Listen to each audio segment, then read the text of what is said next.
All right, guys, today's video is the continued effects of copper. So well after that I have put copper into the soil for the first time, we still have a very vibrant effect in the food plot. Now, also this depends on what species you're planting, because there are certain plants in here that are dying because they've already hit their prime, but 95+% of them are extremely green and healthy, even though right now we are in a very very kind of rough stretch of dry weather, and I cannot plant my fall blends until that high rain chance occurs, so I'm just waiting on that. But I want to show a few things here where copper has continued to show that it's really helping the soil like I've never seen before. So remember, I treated the chestnut trees with copper. Let me go over here real quick. So the Johnson grass, this is on from the previous video I did before. Right, I told you the green level in the field is fading. You can see how the Johnson grass is literally dying back now. All right, this is also another sign, of the soil being off. Well, let's go down here to Johnson grass that got copper put in it. Now, I did cut a pretty good portion of it down, but I still left something standing here in the zone that got copper. Look at that. It is still roughly, it's slightly faded out a little bit, but it's roughly the same green color that it started off with when I put the copper out. This whole area here was mowed once and blew right back up, and copper was thrown all the way out into here. There's copper treatment probably a good 4 or 5 feet past what you're seeing that's standing right here. So all this Johnson grass, I know we hate Johnson grass, right? It's no good. But all this Johnson grass grew back, exploded, came back thicker, but also green. The health of the Johnson grass here is a lot healthier than the most of my field. I would say it's healthier than 99% of the field, just because of a trace mineral that was never applied here to fix up has changed how things are behaving. The vast majority of the field out here is drying up, starting to turn brown, which is also an indication of weaker soil. Even the chestnut trees, they are remaining greener than I've seen before for chestnut trees. Usually there's a lot more wear and tear on the leaves. You'll start seeing some of them fade out in color. This one here is obviously just not fading whatsoever and is remaining as green as it can be. So items that are treated under copper still exuberate extremely healthy signs. So for anybody trying to prolong their food plot, because you're coming down to this stretch where you need to either change your crop out, or maybe all you can do is a spring summer blend and you let it run as long as possible, these trace minerals can really lengthen the time at which this stuff can stay alive, keep going, stay green, even in a dry spell. This ain't the most healthy color that it used to be, but it's still strong based off the trace minerals I put in it. Even up here, you can't tell I'm starting to hit fall time. This stuff is still as green as what I see in July or June, July, August, and we're well into September. And usually at some point, there's always some sort of sign that things are starting to change, die off, slow down. Well, the only change that I've got is you can see the sunflowers are dying, and the soybean has finally, I would say, stopped growing completely. There might be a few in here still going. I kind of doubt it. But the mung bean, the cowpeas are still growing at a blistering pace. Do you see any signs of drought in these plants? I sure don't. And there should be. Normally, I'm talking about normally, under my old soil conditions, this would have been withering and dying back. But here we are, we're still cranking out protein, which is still important, even though deer are getting ready for grains. And here's another one too. I want to provide another little update on the grain production. On the cowpeas, you can see some of the pods over here. Right there some. The average size of those pods is bigger, so there's more seeds per pod than normal, and I think that is because of copper. It's not a coincidence that I find plants are producing more than normal since this trace mineral has been put out. So what about the soybean? I've been waiting and waiting to see what I'm going to get out of my soybean. Well, there's a few discoveries I've made, and it's good as far as I'm concerned. All right, so here we have 1, 2, 3, 4, 5 pods. That's ties with the highest production that I've seen out of this place. I've never really got above 5 that I could find anyway. So 1, 2, 3, 4, 5.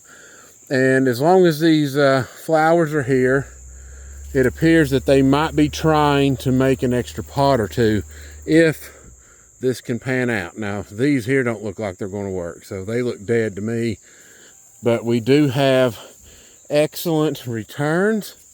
I also want to add that I have never seen more than 3 seeds per pod. That's like the maximum produced that I've had here. Well, here we go. We have 1, 2, 3, and 4. So a new record in bean production. There is a pod here with 4 seeds in it. That tells me the soil has reached a new level of health. Now, my copper is probably not where I want it, because you got to take into account that when you're low in something, you're going to get a high amount of plant absorption right off the bat, because these plants were desperately needing copper. And that will probably dwindle down my initial wave of copper. So I'm going to wait till the soil test comes around again, and then we'll see where my copper level lands. You know, I may have to come back in and add 5 more pounds, maybe 4 more pounds, or even 6 more pounds. Just depends on what the test reads. But look at the quality of forage that a trace mineral has changed. This is still cranking out high protein. Yeah, there's still some other issues besides the holes in here. I need more zinc. I need more manganese, more magnesium. My magnesium levels in here are pretty rough, and it's still this green. So we have further improvements that this soil can cycle into. But I wonder what type of food plot are we going to get once I get all this fixed up. So as part of my plan, I am not abandoning this food plot, because I have worked too hard and too long on this to just simply move it somewhere else. So this plot will stay, and then we will just expand out into the field. But it's amazing how copper has changed things in here. So I see more beans in here that are loaded with pods. I see a lot of deer browse in here. Let me see if I can get in here real quick. I'm gonna have to come in from the top. The screen wall started collapsing under its own weight. This is what happens when potassium is not high enough too scrawny. They cannot support weight. So it's caved in on itself. But it's on the upper end of the plot, which really is not changing anything. You can also see my persimmons. Right, a little copper got involved with these bigger ones because their root zone is in the food plot. And very, very high production. It's most I've ever seen out of these persimmons right here. So huge amounts of production. Let's take a look here.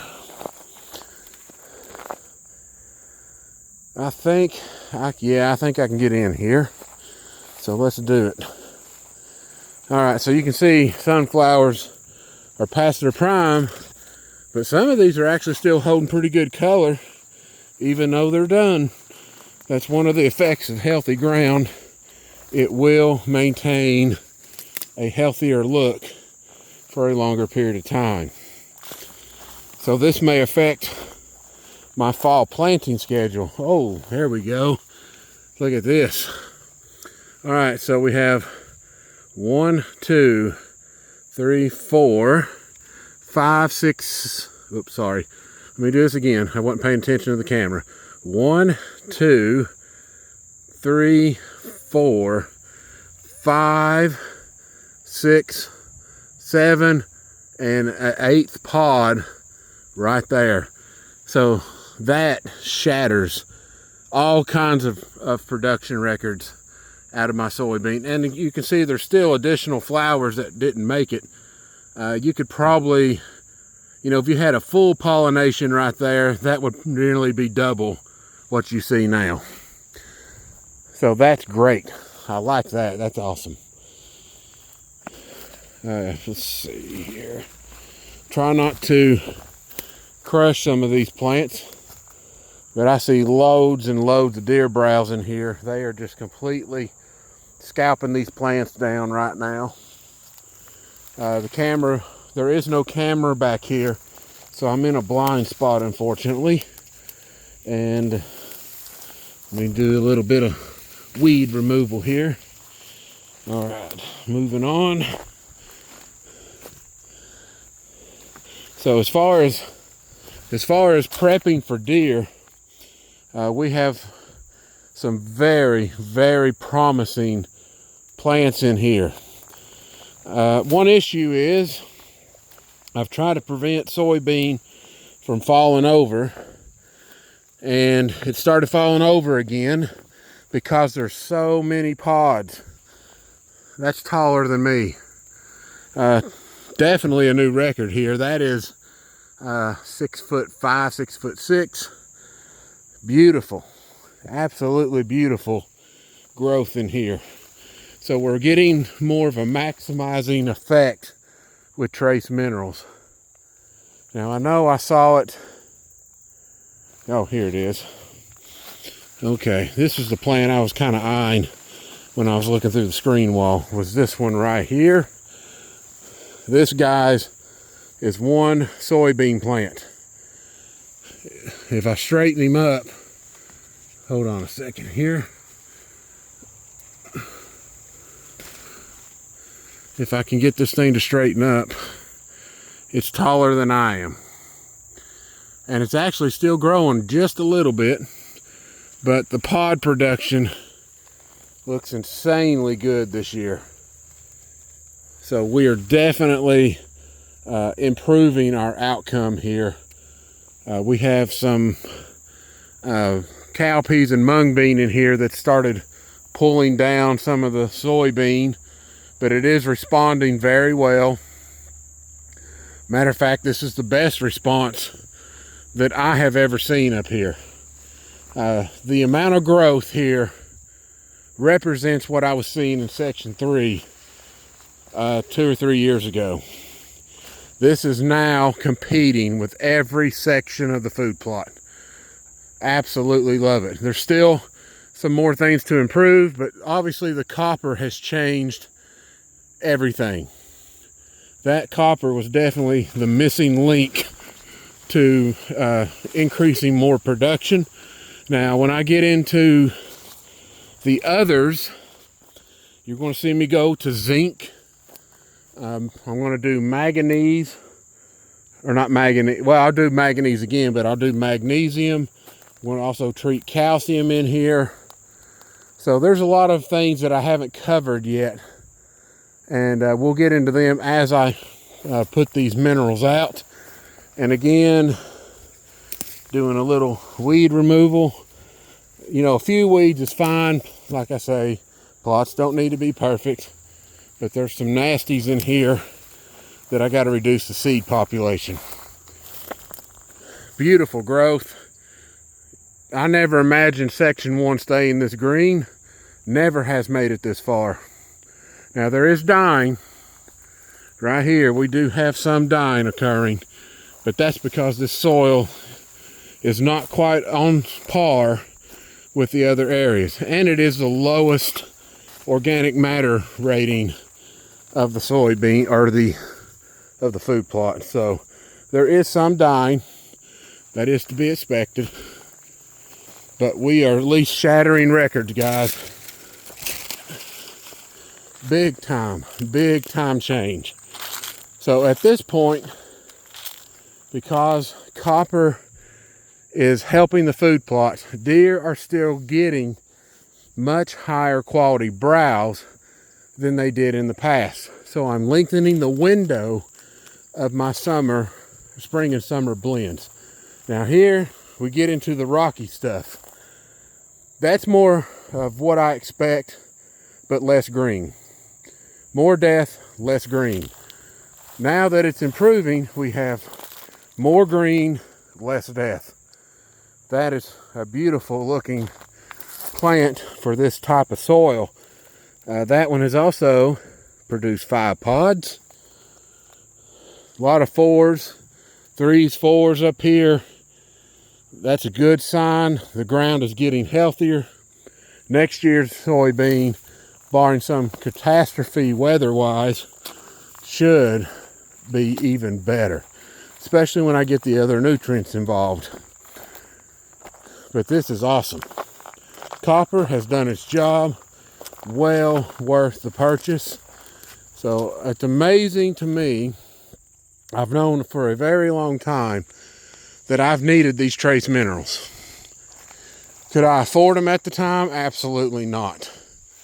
And doing the trace mineral route can be a little bit more costly because it is harder to get a hold of them in some cases. But the effects on your deer, you know, if it's affecting my food plot like this, what's it going to do to deer in the future?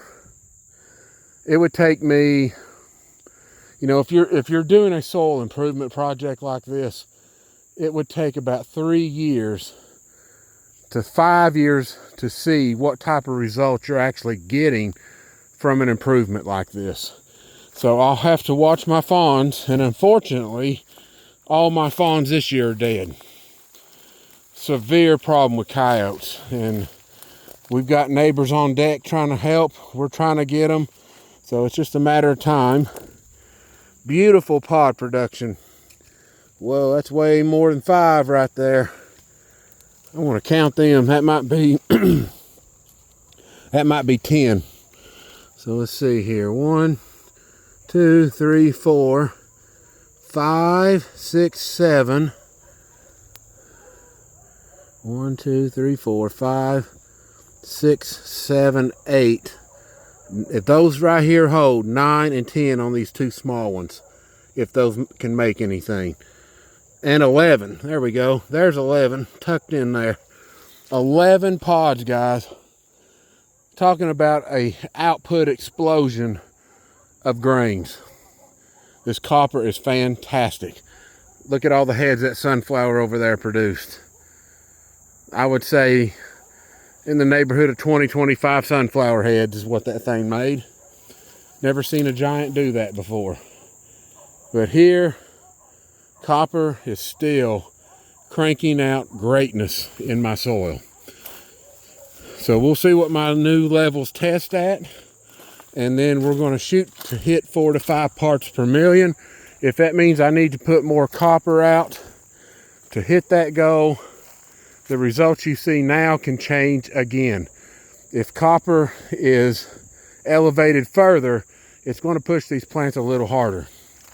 And it's going to help push the deer to grow a little bit better. All right, guys, hope you like this video. Just waiting on a good rain. It needs to rain 2 or 3 days, or at least an 80 or anything 50% or higher that's expecting a lot of rain. I'll probably be out here planting. So be prepared for my fall and winter blend planting videos. Again, you don't have to follow my mixes, but I love it.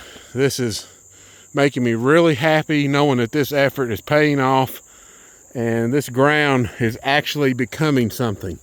So you see it before your eyes as this plot progresses from year to year. You know, I'd like these beans right here to be bigger and thicker, bigger leaves, better green, and we're going to work on it and we'll get it to produce. You all have a great day, and don't forget to hit that like and subscribe button, and God bless.